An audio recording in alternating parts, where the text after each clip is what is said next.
This is the Segovia Show. Hey everyone, welcome to another episode of the program. I'm Andres, and on today's episode, I am joined by a fellow author in the science fiction space. Now, if you're like me and you enjoy science fiction, then you're going to want to tune into this episode because that's what we talk about. And I also get to chime in on the expanse. Well, anyway, without further ado, I want to introduce science fiction and fantasy writer Page Zaplendam. I'd like to welcome onto the Segovia Show, Page. Page, by all means, introduce yourself to the audience who may not know who you are and what you do. I'm Page Zaplendam, and I am an anti-communist, clean, science is fiction, science-ish, it's a word, it's and fantasy writer. I've been writing since 2009. Okay. And took a long break, but then I'm back at it. So I've gotten into published quite a few books, 17 books across 2 different pen names over the past 10 years. So quite a few. Yeah, that's pretty much. Oh, wow. Because the ones I saw on Amazon was your series. I think there were just 2 entries into that one, the Hinterspace, which is also conveniently, I believe, the name of your your podcast. That is correct. So I have like I said, it's 10 different books. I write across 2 different pen names.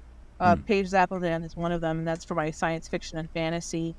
And so I have a vampire series. Oh. And I should qualify that. It's an ethical vampire series. And my science fiction space opera series. A space opera series. Well, I have to ask, what inspired you to get into science fiction writing? It's probably it's a combination of things between of course, my dad always liked science fiction and fantasy, and not fantasy really so much. He was never into the whole elves and all that. But we watched Star Trek. We watched Star Wars. My brother is an engineer. He was huge into Isaac Asimov. I wasn't really. I was we were 6 years apart. He was the genius older brother. So by the time I came to it, there's not a lot of identification there, especially because me being female and also me being much more English and the arts inclined, and him being he's not just a regular engineer, he's like an Uber engineer. So okay. He didn't even, he started going to college at 14 and never graduated high school, and he's total brainiac. Yeah, so there wasn't a lot of there was even when you have a 6-year age gap between siblings, you'll still have a lot of identification between the two where they might play together sometimes. There was none of that. So but regardless, I always had a lot of respect for him and a lot of interest, very wildly different interests ever since I was a kid. I wanted to be everything and do everything, and wanted to be an archaeologist and a marine biologist and a writer and a deep sea diver and just all these different things. And so it really helped to inculcate a wide interest across a lot of different areas. And I think when I was in college, I probably had, I think inside of a single year, I counted and it's embarrassing to admit it, but I think I counted 8 different jobs, that I held 8 different jobs. So it's almost I do have some kind of ADHD or something where I can't stay focused. And even in my writing, I can't stay focused on my writing for any one period of time. I got to flip back, and that's why I write like I said, I have 17 different novels published across 2 pen names, because I get bored with focusing on just the one, so I got to flip to a different one to satisfy. It's kind of like having pizza every day, I get sick of it. I just couldn't do it. So, I hear you there. Yeah. Well, so you got to change it up sometime. New York style, Chicago deep dish, thin crust. Exactly. I don't know though, man. Even if I don't even know, I'd have to change. See, that's the difference. That's why I had 2 different pen names, because I want to go from pizza and varieties of pizza to something wildly different. So that's why it makes it a little bit. It's hard too, because you can't market. Some things, science fiction and fantasy, you can cross market, but romance cannot really cross market that with your science fiction and fantasy pen. So it's difficult. It's a little more difficult. I hear you there, and I could totally get it. And it's interesting to see how the two prodigies of George R. Martin, who's best known for the A Song of Ice and Fire series, aka Game of Thrones for HBO, but I keep forgetting the name of the two authors, but their pen name is James S.A. Corey. They ended up writing the Expanse, in which I think they wrote the last entry last year, 2023. So that series is complete now, unlike A Song of Ice and Fire. But the entirety of that was me at first thinking it was an individual, then realizing no, there's two people here. So I found myself trying to catch to see if there was a different writing style between the two, and see when did they trade hands, who was writing who, and I couldn't really figure out the difference between the two, because it was very seamless in terms of their writing style. And aside being a little industrial in that every chapter was on average 9 pages, I felt like, okay, so you guys are just trying to meet the page quota and just move on to the next chapter. But other than that, I didn't feel like when they traded hands. So like, all right, you guys write this and I'll write that, and this and that. So I did find that interesting. But in your case, though, it's the other way around a little bit, where you're splitting yourself off into two to write for two different genres, so to speak. How do you keep that together? Well, I mean, I have obviously like my publishing schedule. I think my publishing schedule is packed for like the next 3 years, and that doesn't even include anything that I add on top of it, like submitting for anthologies, which I mean are going to end up being, I think, a bigger priority to me. It'd be nice to be able to submit and try to shoot for some kind of an awards. But I think it's going to sound funny coming from an author who's got, so many books published and a full publishing schedule for the next 3 years, but I'm actually not that creative. So, like, I almost kind of wonder, like, if I ever did, I mean, of course, there's always the difficulty of pairing when you're cooperating with somebody else to create an art piece. Like, you got to be really on board with each other. But at the same time, I almost think it'd be an interesting way to do it, just because of the interplay involved and the fact that you're tapping somebody else's brain and you're throwing stuff up there, and they're going to come at it differently than you are, just based off of their life experiences. So I mean, in that respect, I think it would be a really interesting exercise. I just don't know that. I don't know. It's hard to find somebody that will jive with you that way, and is respectful of each other enough to be able to work with publishing schedules and deadlines and all this kind of stuff. So I don't know. It's an interesting question. I know for myself, I am a pretty like when I went to the Imaginarian convention recently in July, one of the workshop I gave was called Right to the Point. It was basically being able to get out as many words as possible so that you're not wasting your time or having to go back and do excessive amount of revisions. So, I mean, on average, when I sit down to write, I can get out 3,000 to 7,000 words. So wow. I'm not writing every day, but that's pretty typical for me, depending upon, because I know where I'm going. And that was the whole point of the workshop, was to know where you're going.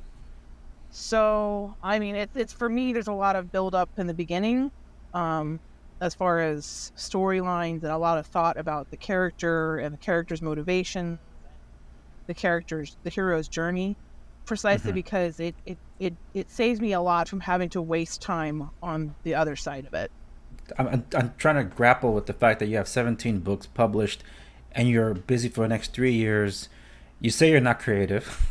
And I don't know how many more books are in the pipeline for you, and that's not even mentioning perhaps some contributions you're making to other works that, like, holy smokes. But how did you get the first one out, though? It's like you're committing yourself, you know what, I think I'm gonna write a novel. How did you go from that, like, to get the ball rolling? Because 17, man, that's a goal. I've only done 4. What was that like for you? Were you nervous about the first time you were going to produce your novel? Were you concerned about how it was going to be received or not? Well, so I first started looking into publishing for myself back when, Smashwords was just becoming a thing. Kindle was not even, I don't even think they had Kindles at the time. I mean, it was 2009. It was very, very early days in the self-publishing market. it was pretty clunky still. Hmm. But I'd written my first novel. I kind of pitched it around a few times, but I was like, I knew my chances of getting it published anywhere were so low because of the subject matter. Number one, it was a cross genre piece, and number two, it was historical fantasy with moral vampires. So Vampires. Not a lot of market for that. Which is, theoretically, I kind of shot myself in the foot trying to, but I mean, it was like one of those things like, this is the guy. He can't really be any other guy. This is the story. And I did it for, I always knew that I wanted to be a writer. I'll start there. Like, even when I was, like, I won an award when I was a kid for one of my short story writings and across the whole San Antonio. I'm from San Antonio, Texas. And they had held a citywide short story writing contest because they had taken some hotel down from back in the 40s and they found this photograph and couldn't identify who the people were. So they did this contest for the kids, said, come up with a story with this background and you'll get, I don't know, three days at the new hotel or something like that. And I won it. And that was the first time. Yeah, that was the first time I realized that, I always loved, I was a huge reader. I was always the kid that were like, in the reading class, they're like, yeah, you just go sit over there and read and we're going to work with the rest of the kids. so I loved stories. I loved reading. I was a voracious reader, and fiction, anything I could get my hands on. And so when it came to 2009 and I saw there was a thing for NaNoWriMo where they challenge you to write 50,000 words in a month. Oh, wow. And yeah. So I decided to do that, and I got my 50,000 words in, and I got, I think it was Scrivener, the very old Scrivener program for free when that happened. And then I was like, well, I really like the story. What am I going to do with it? And so that, like I said, I pitched it around a few times, but I didn't think it was going to gain anything. So I decided to self-publish it, and I did that. And then I wrote a few other stories. I wrote I think it was 90,000. It was a 90,000 word novel. Well, right now it's called A Kingdom of Ash and Steam, and it's actually available on Amazon. But at the time, I had called it The Ogre's Son, and it was published originally as The Ogre's Son. But I had handwritten that one, like in notebooks, handwrote it, 90,000 words. Yeah, I have serious bad carpal tunnel now. I'm pretty sure it's probably from that, like inflammation. Yikes. Yeah, it was a lot. But the reason being because I was a lot of, the kids were young, and I was a young wife at the time, and you're trying to go through, you've got pregnancies, you can't just whip out the computer whenever you want. So it was notebooks, whenever, while you're breastfeeding, notebooks. So but and then I ended up publishing 2 more novels in the vampire series, and it was all self-published because I like I said, I didn't think there was going to be a market for it. Clean fiction that caters to conservatives isn't hugely right. They're like, well, they act like they want to be word neutral, which is baloney in my book. But whatever, it is what it is, right? I'm not going to sit here and argue it. There's no point, Yeah. So, which brings me up to now. So I think I have 3, 4, 5, 6. I only have 6 novels out plus Stranded, which is an anthology, in this pen name. The rest of the books are actually under my Clean Romance pen name, and I, 10 books, and I actually took a 5-year break from any kind of writing at all, right around the start of COVID. So between 2009 and now, that's when all of my writing got started, with a 5-year break in there.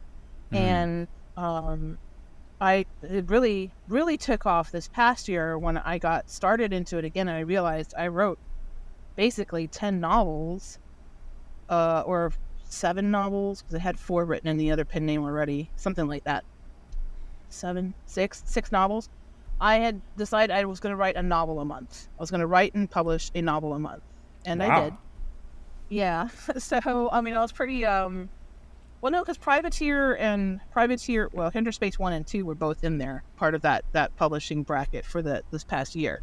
I think the only months I've skipped were June and July. I didn't publish in June. I didn't publish in July. We had a lot going on with summer and stuff. So I'm hoping to be able to get back to it and publish again. I don't know if I'm able to get it in before the end of August, but especially because I I signed myself up for a bunch of short stories with a Raconteur Press.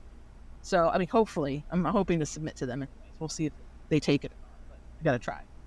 Yeah. So, and according to you, you're not creative. Oh my goodness. Well, it takes a creative mindset to do all that. Well, it takes stick-withiness, I think. So my husband is really the creative mind. I mean, when he sits down to tell the kids a story, he can come up with, I mean, on the fly. It'll be, a villain, a good guy, a bad guy. It's super exciting. It's turbocharged. It's going from one thing to the next, and they are just like on tenterhooks. And then they come to me, they're like, "Okay, Mommy, you tell me a story." And I'm like, I can't just tell you a story. Like, I gotta sit down, I gotta think about it, I can't do this on the fly. It's like my brain cuts out. It's too much pressure. So that's what I mean by creative. And I also don't have I'm a very simple person. So my stories, you'll see that in my stories. Like when you sit down and watch a movie with me, if you're the person that's like, "Oh, I saw that coming a mile away," I'm gonna be the person that's like, "What? No way!" Like, how did you even see that? I'll probably be all the way to the end of this movie, and I'm like, "Whoa! I had no idea." They're like, "How did you not see that coming?" So I'm a really simple person, and I read my books, and I'm like, "Wow, I really enjoyed that." Even though I wrote it and I knew it was coming, I still enjoyed it so much because I'll forget kind of in the meantime. But yeah, other people are just like, I don't know. I think I'm just hoping there's other people that are out there that are as simple-minded as I am that can enjoy my writing, basically. And I'm sure there definitely are. And I like that you're catering to an audience that, in a way, is underserved because of that, what I consider censorship by these publishing companies. Just the author that I previously interviewed was having that initial issue too. Christian historical fiction. That was going to be like there's not a market for it. Or even something even more, I guess, politically interesting. Two authors. One, Sarah Adams. She's an ex-CIA targeter that was stationed in Benghazi, and one of the Benghazi heroes. They both got together and wrote a book called Benghazi Know Thy Enemy, a cold case investigation. It's not really a novel so much as it is a compilation of the attackers that they've been able to track down using open source information and the whereabouts of where these terrorists are currently as of publishing. But when they were trying to publish the book, the right-wing publishing companies wanted to just cater to the conservative media, and that wasn't their intent because that's not what it was. This is not a right-wing book. It's just a case study about what happened and the people that are still out there that need to be brought to justice. This is more of a mainstream thing, but they ended up going the self-publishing route too because they were running into that issue. So it's interesting. It could go both ways, but sometimes I do feel the publishing companies do hinder, and I think that's where this independent publishing sector really exploded. And I am one that did self-publish on Amazon at the time. They were providing the best resources, and they will, to me, in my opinion, have only gotten better. But I know some people that choose not to publish through Amazon for XYZ reasons. So I thought that interesting. And it's just an interesting space for those of us that have tried to publish our works and trying to get to an audience out there. Have you found that sticking with Amazon has worked out better for your self-publishing endeavors? Well, I mean, I only publish to Amazon just because I'm too. It takes so much work to go wide with it.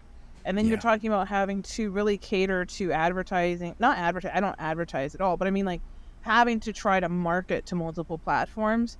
But I will say, like, the publishing market it's bifurcating more and more along with the rest of society. So it doesn't surprise me at all that you end up having publishers that are essentially either, like, the big five publishers, or I guess it's big four now, are predominantly pro-leftist. If you're not pro-left, you at least better be very politically neutral. You cannot in any way, you can't be anti-communist, you can't be, you have to be pro-gay, you have to be all of these things that you're not allowed to have your own opinions, and people are going to respect you for that. They're just going, well, we're just not going to publish you. So okay, good. Yes. Companies have the right to publish whatever they want. I believe that. Just like the way I believe that a restaurant may say, no, you're not allowed to come in our restaurant without wearing shoes and a shirt, and you got to pull your pants up, you know? So, I mean, I think that we have to respect a company's autonomy to a certain degree. Like, I don't think that they can pick and choose whether or not they're going to publish or not publish based on race, for example, or sex. But I mean, as far as like political views, sure. And the problem with the whole, I mean, like, it extends to morality. Anything that would extend to morality, I think they have to have the right to be able to do that. So if they create a scenario where you have the vast majority of the world's publishers that are refusing to cater to certain people, and then also they want to gatekeep because every single agent out there wants a winning book, right? They all want to have the next Harry Potter or George R.R. Martin or whatever. So they're gonna opt for certain things. So I mean, and I'm sure like you've probably had a lot more exposure to this as an indie published author, but the number of indie pubbed books out there that are so good is just it's absurd. The idea that, well, they're not getting published because, well, the agents are like, well, we have to pick and choose, you know, so we have a huge slush pile. We have to pick and choose who we're going to do. So we can only take the best of the best. So these other people might be good, but we don't consider them to be good enough. It's a hard decision. So I'm like, okay, well, how about instead of putting a funnel, that's what I liked about indie publishing, is instead of putting everything through this funnel, it just widens everything up so that the people who determine whether or not a book will fail or succeed is and should be the readership, right? Yeah. So, for example, and I love this, Hugh Howey, who wrote, I don't know if you've read the Wool series, No. but they had Apple picked it up, and they have a TV show now called Silo on Apple TV. It's based off of Wool. And originally, it was an indie published book that he did through, I think it was a series of releases on Wattpad. And then so Wattpad was free, so he gained quite a large following. And I will say he is a complete and total word artist. So it is well deserved that he gained this following. I mean, you know, I read him and I'm just like, I'm amazed. It's a beautiful prose where he just really sits in the moments. And you'd think because he's doing this that it would feel heavy or slow or something like that, but it really doesn't. It's an excellently written book, and if you haven't read the series, I definitely recommend reading it. But he was originally an indie pubbed author. He had such huge success on Amazon as a self-published author that he ended up, I believe, getting picked up by a publisher. And we're seeing more and more of that, where publishers are picking up authors that are establishing themselves on Amazon or wherever, Barnes & Noble, through this self-publishing. And I think it actually is changing the market, and it's changing how publishers are approaching publishing. Where, I mean, I don't know. I mean, so many authors I know of that are in the indie pub, there might be hybrid authors where they're traditionally published and they're indie published, but they're like, interesting. Yeah, and they're like trending more towards indie published because they're like, why are we using a middleman? Why are we using we not only do you have the middleman of the agent, you have the middleman of the publisher, and all of those middlemen, that means less money to the author for their work. So granted, a publisher, you're using their platform theoretically, and you know the publisher has a whole team that is dedicated to making your book a success, and that's why they get X percentage of your profits. But if for the authors that can do it without that, more power to them, right? That's what I think. So whether or not that'll be me is I've heard a rule of thumb that it's like, you know, you're not going to hit success until you've written and published 20 books. So I figure I'm almost halfway there because it has to be 20 books within a given pen name, not 20 books across 3 different pen names. I see. Yeah. So we'll see how it goes. I don't know. I'm still working on it. I do believe that the indie space is a place where people that are starved for creative and original content are going to. This goes the same with the visual medium, because all these big budget movies they're just cookie cutter, same thing. They're just regurgitating the same thing. It's like there's nothing really to see there of value. And But why? Hollywood's I don't understand it. Why? There's so many good books out there. Right, you would think so, but I think the medium that has been starved for a lot more of this content has truly become the television space, where premium TV, as I'd like to call it, because I mentioned the Expanse. That's an example of one such case where every single cable channel wanted their own Walking Dead, Lord of the Rings. And when people look at the trajectory of how it was in 2010, the director of Shawshank Redemption did the graphic novel adaptation of Walking Dead, and he brought cinema to basically the silver screen. And then you have the case where HBO brought the budget with Game of Thrones adapting The Song of Ice and Fire. So then Netflix responded by bringing the talent with House of Cards, with Robin Wright and Kevin Spacey and others.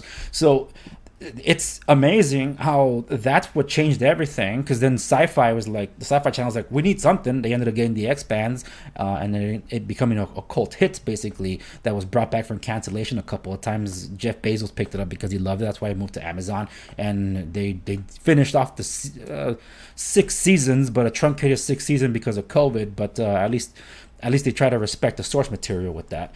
And in the case of Game of Thrones, they ran out of source material, so that kind of sucks there. But it really does show that these guys are starved for something. But then if you're not careful, you'll go along the same route that HBO's doing, where they're like, okay, we're out of ideas. Let's go back to the Game of Thrones. Well, let's go to the prequel stuff. So now they're doing a House of Dragon season 2 on it. I'm like, okay, and there's like 3 other spin-offs they're going to do. Now it's going to become a tired thing. Whereas, okay, can we move on to some originality here? So they either adapt some video games or look towards what I feel should be the indie space. I hope so. I feel like there are so many good books out there. I find it really incomprehensible that, like, for example, not to pick on any one particular publisher or whatever, or movie house or something like that, but like Disney has incredible power behind them as far as what they can do and the movies they can make. And instead of using that, they're just like rehashing the same stuff over and over again. And I find it very, very odd, given the amount of very original works that are available across, when you look at the indie market. And I think a large part of that has to do with kind of a what would the word be? It's it's like the way they have this notion about what self-published. So it used to be, back when you would self-publish, they would call it vanity publishing, right? And they would have people, I didn't do this, but they would have people, because this was before Smashwords really opened it up of what people could publish, and then Amazon had to respond, or, it's a chicken and egg thing, who came first, doesn't matter. But before that, you had to go pay a publisher. The person would print your stuff. You'd end up with 10,000 books in your garage that you're trying to move, and it would be a huge failure. And nobody wanted to buy your book unless it was very, very, very rare.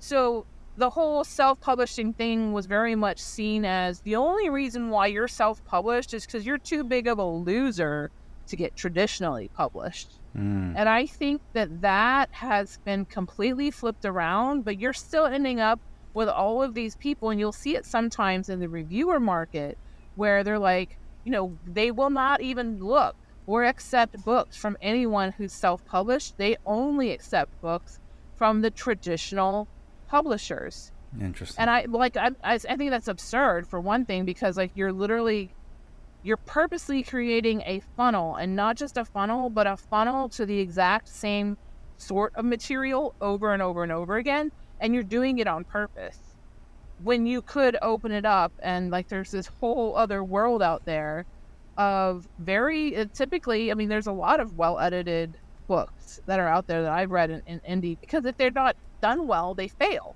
And nobody wants to fail. They want to make money, right? It's all about making money. So if Yeah. it's not well edited, they get bad reviews. It's fairly simple. And I'm really hoping for that space to really be helped out. And I do see that in the case of your podcast, I've been tuning into the last several episodes of yours, where the Hinter space, it's really been delving into a lot of these. Are they considered indie authors? These that are publishing, I believe they are, right? Yes. Okay. Well, yes. There's a few, like Jeff Haskell is picked up by a publisher. He's got a whole series of books, which I don't know if you have the chance to see any of his stuff, but he's an awesome author. Jonathan Yanez is self-published. I don't think he's represented by anybody, but he's done very well as well. So yeah, I mean, the vast majority of them are indie published, and so that's kind of been like the thrust of my podcast. I'll interview anyone as long as they're clean science fiction and it's not woke.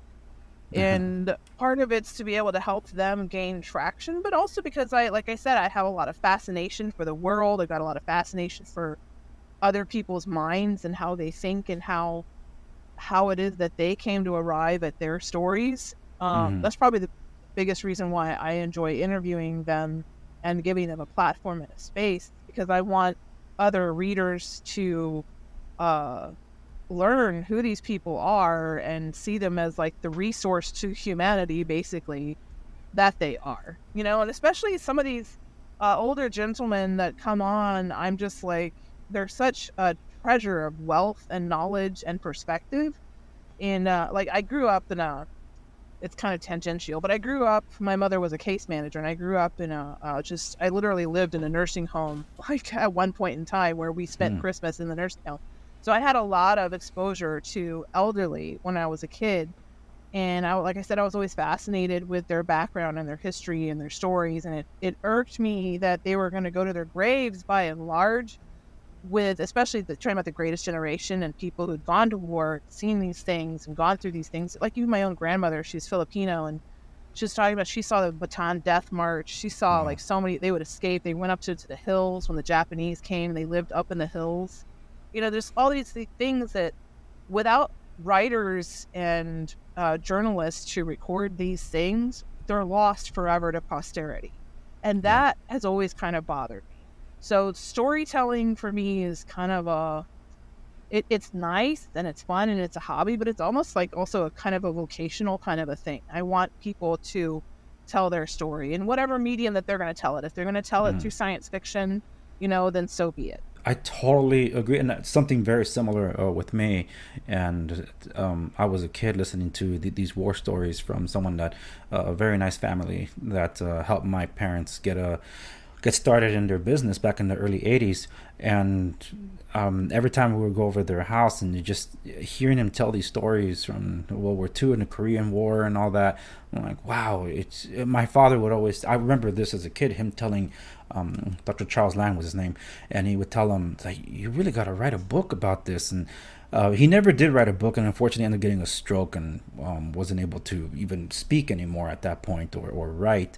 I'm like, it just saddened me that like his story is lost to the sands of time. I would have loved to have seen a book, whether it was one of his grandchildren or whatever that had taken the interest to do it for him, to be able to publish his story, because it was something I always just sat down listening to him just retell and relive his time with General Douglas MacArthur and all that, because he fought in the Pacific. Like, oh my goodness, it's crazy. But, well, that's a lost opportunity. So now I'm finding my father pressuring me to tell the story of his mother. And I'm like, well, I didn't grow up with my grandma. She was in El Salvador and I was here. And I tell him, like, our phones nowadays are recording devices. You can basically do, like, just record your notes on that, and if you want me to transcribe it, then I could do it. But I can't tell her story. I didn't live it, and it's very different when someone lives it and tries to pass it on, even if they can't really describe it. But so long as they get the points across, I can definitely do some kind of transcription with it. Yeah, my mom, she's so my mom's first generation Filipino, but she spent a large percent of her childhood in the United States. So you wouldn't think she's your first generation Filipino. She actually sounds more like second generation. But she has and she's very much of a story writer, and she loves Dostoevsky and she loves Dickens, and she's very perceptive when it comes to human nature. But her background of having lived in the Philippines, she has these astounding, like amazing stories. And I'm like, Mom, like these stories deserve to be told. They're so amazing, but nobody else could write them. Like I couldn't write them. I never lived in the Philippines. Only you could write them and bring that visceral imagery to the story simply because you lived there.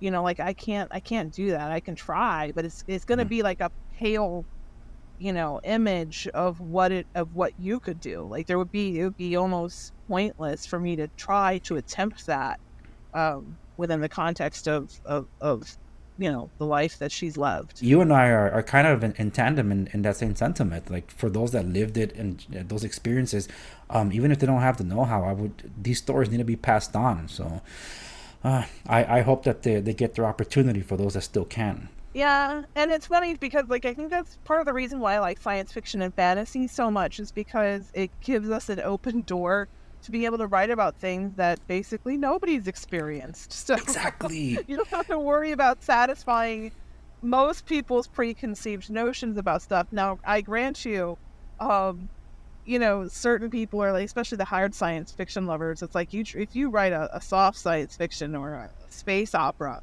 and how some hard science fiction person gets a hold of it, like good luck, they're gonna rip you to shreds. And actually, it's really funny because one of my friends, he's an engineer. He likes hard science fiction apparently, and I didn't realize that. And I gave him a story to beta read, and he just totally. I mean, I'm sure it was with great love and friendship, but it totally just completely. I was laughing. Because the number of times he went through and during this manuscript, and he's like, "Yeah, that's not the way this works. That's all. That doesn't work this way." No. I thought he was gonna his head was gonna explode when I used the phrase turbocharged. I was like, turbocharged? What kind of nonsense is this? Right. It's hilarious. Whereas I think most people who like space westerns and pulp science fiction are like, yeah, cool, Yeah, like Firefly. People enjoy that despite how silly it might be, but Firefly was a pretty good original story by Joss Whedon when it came out. Fox killed it, but overall it built a fan base, and that's how you get the graphic novels thereafter. But I totally get that, and that's probably why you posted that recent post to your Substack about doing the research on gravitational effects on people. Well, and see, I do try, but I don't have a really good grasp or handle or depth of knowledge on when it comes to mathematics and science. It's a pretty shallow understanding. I had whatever you got in high school, basically. It wasn't terrible. I mean, I took AP biology. It was terrible at physics, probably got an 82 or something like that, so yeah. Definitely not that's not my forte, but do I enjoy I enjoy it hugely. And then it's like Star Trek, there's a massive fan base for Star Trek and Star Wars and Dune, but yeah, so I mean I don't really have a problem with that, and I think there's definitely a market for it. As I mentioned this to my friend, and I was like, I'm like the Judge Dredd and Fifth Element type of science fiction lover. I don't need to have all of my numbers. He was literally doing the math. I was like, dude, you are so overthinking this, but that's okay. Yeah. That's why I like you, and I can trust him. I know I can go to him with my sciencey questions, and he'll have the patience to sit there and explicate to me all the ways I got it wrong, whatever I was thinking of, or the ways it would work or wouldn't work. So he's very generous like that. I give him total props for that. But yeah, not the guy to read my fluffy science fiction. It was yeah, so basically this was magic, and I was like, it's inertial dampeners. It's not magic. That's where we were at. I love that. I love that line. It's in the movie. Thank you for smoking. Sony has a futuristic sci-fi movie they're looking to make. Message from Sector 6. All takes place in a space station. They're actively looking for some co-financing. So cigarettes in space. It's the final frontier, Nick. But wouldn't they blow up in an all-oxygen environment? Probably. But It's an easy fix. One line of dialogue. Thank God we invented the, whatever device. It's like, that's it. Like, yeah, that's a throwaway line. That's it. Just throw it in there and that fixes the problem. But yeah, I totally get where you're coming from on that. And I'm assuming that your friend might be someone that definitely enjoys the Expanse. Then I was definitely exposed to that because of the TV show when it was sci-fi, but I didn't pick back up on it because I didn't have cable thereafter after the first season. So when I finally got around to it was because it was picked up by Amazon Prime. And I absolutely loved it because it's one of those that is as grounded as possible. It takes place 200 years in the future, but it's operating with our laws and the idea that that Earth is one government under the United Nations, and there's a lottery system for individuals to get work because there's just too many humans here.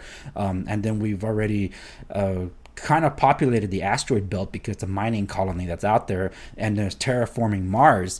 I'm like, ooh, I like this, but Earth and Mars are kind of always at each other's throats. Like Mars became independent and all that, but then there's the ones caught in the middle, which would be the miners, as tends to be the case. But then there's also a terrorist faction that they call the Outer Planets Alliance, and I'm like, dude, all this feels so real, and the show did do a good job in trying to pick up as much details from the book and in some cases improve upon it, because the storytelling of the books is a little different than the storytelling that I'm accustomed to. And I think this is more of a George R.R. Martin thing, because the early books of the Expanse series are told from two different perspectives. So chapter 1 is one character, then the next chapter is a different character, and they just go vice versa. It just keep flip-flopping into the very end, their paths cross. And then later on, there's 4 different perspectives. Like, oh, you can do that? Because normally I try to stick with one POV, but they really go up. I think I've seen about 5 or 6 POVs in the final book of the Expanse. So I think it takes a little bit of practice to get that far, but I found that interesting. Blaine Pardoe, who wrote the Land and Sea series, which is like the Met Army people, the science fiction. I love that series. It's so good. But he wrote that book from, I think, right out the gate. It was like 6 different perspectives. I mean, it was switching around constantly. I really enjoyed it. Even if I had to go back and be like, oh, wait, okay, who is this person again? And I have to flip back and be like, oh, okay, I'm good now. I got it. Or if you had to look at the glossary of people in the front of the book to make sure that you're keeping your people straight. But it was interesting enough for me because each of the people was so different and each of their environments was so different. And I loved the way he had these 6 different veins of story. They each had their own story that really coalesced into a single story. And so when I wrote Privateer, I think it actually was heavily influenced by that style of writing. Even though I didn't do that many perspectives. I did the main character, the cyborg main character. I did the female main protagonist, who's his opposite, plays his opposite. And then I did her, so there's 3 main characters. I did her twin sister. Really, that was really the only, other than a couple of the villains, I gave the villains their own point of view chapters. But other than that, it was predominantly, I switched back and forth between those 3 because they were generally in different environments and had very different, wildly different perspectives on life and what they were bringing to the table, even though their stories all ended up coalescing. So, I mean, it didn't end up being a third person point of view. It was first person. Well, I'm really bad with the whole point of view thing. But basically, the story was told from the various protagonists. So I think I pulled it off well, and I really enjoyed writing it that way because it, like I said, it appealed to my ADHD thing. I can just flip perspectives, Yeah. It worked good.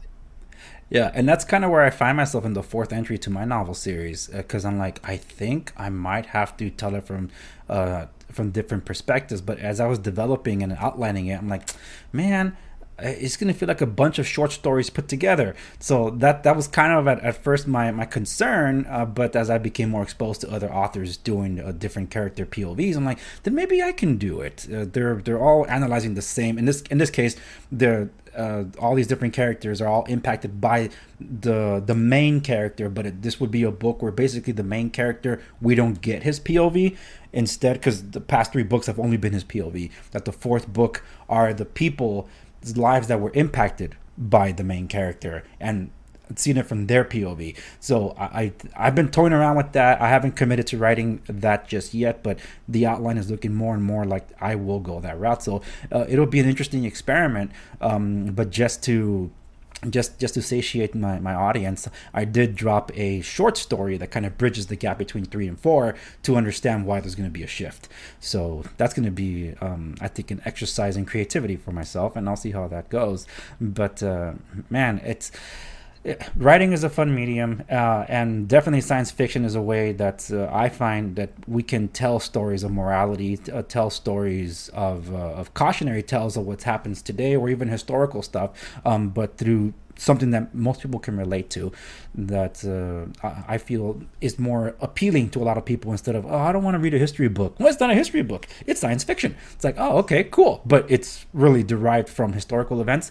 I think that makes for great storytelling, and when people realize that it's inspired by something that probably happened, I think that'll drive them to look into what inspired that, like the behind the scenes thing, like, wait, so how did it get to this point? So at least that's the way I see it. But Paige, we're actually running up here on time, and I wanted to give you a chance to plug in your latest works, what you might have going on, and where people can keep up with your stuff. Yeah, so right now I'm working on actually putting together like I said, I'm working on short stories for Rack on Tour Press, and also putting together a children's book actually for Jump Faster. My current work in progress for publishing under the Page Zaplendam name is called Sigil. And it's it's a new series that's set further in the future in the same world as the Hinter Space series. So it has to do with a jump master, actually, because but in space. So if you don't know what a jump master is, they're the guys that jump from they teach the paratroopers how to jump out of planes. Okay. So I know I love military science fiction. So I can't write. I was never in the military. I don't think I can write it very well, but I still love it anyway. So I might crash and burn, but not to be funny. But that's I might crash. We'll see what happens. But I really love the idea of space jumping. So I figure that'll eventually happen. That'll eventually be a thing between, they have guys that are going from one ship to another in a directed kind of a way. So but that's my work. And if people want to follow me, I'm on Facebook. I'm also on Gab, and I have my Substack where I host my podcast, Inner Space, and I interview science fiction and fantasy authors that write clean and non-woke science fiction and fantasy. All right. Well, I definitely did subscribe to your Substack. I tuned into several of your most recent episodes, especially after the Imaginarium, and I will be interested to see where your story goes with this futuristic. It's not dystopian, is it? Your military science fiction in the future is not dystopian? Okay. No. Yeah. Yeah, because I know dystopian is a hot topic whenever anybody ever talks about the future. It's like, well, not everything has to be dystopian. So I'm glad it's not going in that what I feel is kind of cliche route.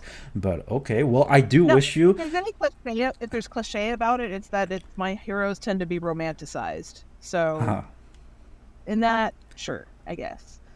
Not that there's anything wrong with that, or else why would we care about the character? So it's, I think that's fine. Yeah. Well, I do wish you all the best in your endeavors there. Hopefully you hit that 20 novel mark under your pen name, so then you get hopefully even better noticed. And who knows, maybe one day we'll see an adaptation of your works on one of these publishing or production companies. Maybe I can come back on when I hit 20. Oh, yeah. Hey, you're more than welcome. For anybody else, any references that were mentioned by Paige here on this episode will be available on the show notes accompanying this episode at theandresegovia.com. Paige, thank you so very much for joining me on the program. Don't hang up yet, but we're signing off for the audience, and I'll let you have the last word. All right. Just keep on trucking. Don't give up.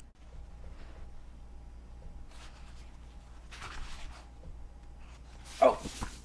And that does it for this episode of The Andres Segovia Show. Remember to like, share, and subscribe if you haven't done so already. Follow me across the socials at The Andres Segovia and on X_Andres Segovia. Be sure to pick up a book, even if it's not my own.